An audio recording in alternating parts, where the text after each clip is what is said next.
prior to the attacks that killed 4 Americans, who was it that denied enhanced security and why? Well, let me first of all talk about our diplomats, because they serve all around the world and do an incredible job in a very dangerous situation. And these aren't just representatives of the United States, they're my representatives. I send them there, oftentimes into harm's way. I know these folks, and I know their families. So nobody's more concerned about their safety and security than I am. So as soon as we found out that the Benghazi consulate was being overrun, I was on the phone with my national security team, and I gave them 3 instructions. Number 1, beef up our security and procedures, not just in Libya, but in every embassy and consulate in the region. Number 2, investigate exactly what happened, regardless of where the facts lead us, to make sure that folks are held accountable and it doesn't happen again. And number 3, we are going to find out who did this and we're going to hunt them down. Because one of the things that I've said throughout my presidency is when folks mess with Americans, we go after them. Now, Governor Romney had a very different response. While we were still dealing with our diplomats being threatened, Governor Romney put out a press release trying to make political points. And that's not how a commander-in-chief operates. You don't turn national security into a political issue. Certainly not right when it's happening.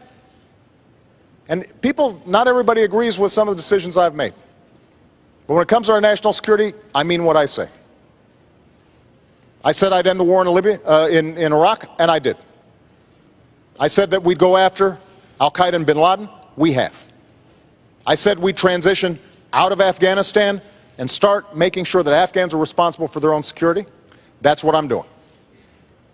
And when it comes to this issue, when I say that we are going to find out exactly what happened, everybody will be held accountable, and I am ultimately responsible for what's taking place there, because these are my folks, and I'm the one who has to greet those coffins when they come home. You know that I mean what I say. Mr. President, I've got to move us along. Governor. Thank you, Kerry, for your question. It's an important one. And I think the President just said correctly that the buck does stop at his desk, and he takes responsibility for that, for the failure in providing those security resources, and those terrible things may well happen from time to time. I feel very deeply sympathetic for the families of those who lost loved ones. And today there's a memorial service for one of those that was lost in this tragedy. We think of their families and care for them deeply. There were other issues associated with this tragedy. There were many days that passed before we knew whether this was a spontaneous demonstration or actually whether it was a terrorist attack. And there was no demonstration involved. It was a terrorist attack. And it took a long time for that to be told to the American people.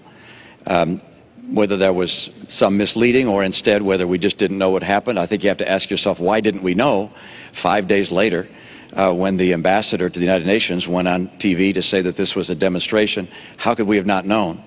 But I find more troubling than this, that on the day following the assassination of a United States ambassador, the first time that's happened since 1979, when we have 4 Americans killed there, when apparently we didn't know what happened, that the President, the day after that happened, flies to Las Vegas for a political fundraiser, then the next day to Colorado for another event, another political event. I think these actions taken by a president and a leader have symbolic significance, and perhaps even material significance, in that you'd hope that during that time we could call in the people who were actually eyewitnesses. We've read their accounts now about what happened. It was very clear this was not a demonstration. This was an attack by terrorists. And this calls into question the president's whole policy in the Middle East. Look what's happening in Syria, in Egypt, now in Libya. Consider the distance between ourselves and Israel. The president said that he was going to put daylight between us and Israel. We have Iran 4 years closer to a nuclear bomb. Syria is not just the tragedy of 30,000 civilians being killed by a military, but also a strategically significant player for America. The president's policies throughout the Middle East began with an apology tour and pursue a strategy of leading from behind And this strategy is unraveling before our very eyes. Because we're closing in, I want to still get a lot of people in. I want to ask you something, Mr. President, and then have the governor just quickly.